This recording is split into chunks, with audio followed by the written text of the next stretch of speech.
Kosovë nuk arritën të kapërcenin ngërçin e zgjatur politik, përfshirë edhe faktin se nuk u arritu idea në çështjet kyçe, siç është ratifikimi i planit të rritjes.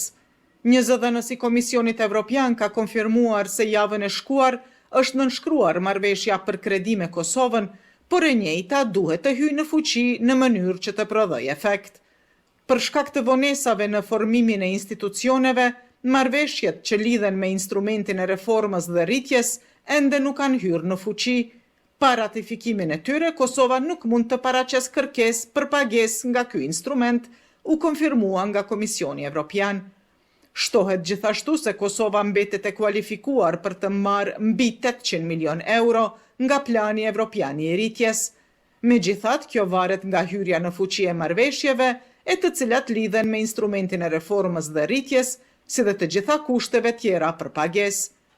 Nënvizohet tutje se instrumenti i reformës dhe rritjes është me afat të kufizuar kohor për periudhën 2024-2027 dhe është në interes të Kosovës që ratifikimi të bëhet sa më shpejt për të shfrytzuar të gjitha mundësitë e planit të rritjes e në dobi të qytetarëve të vendit.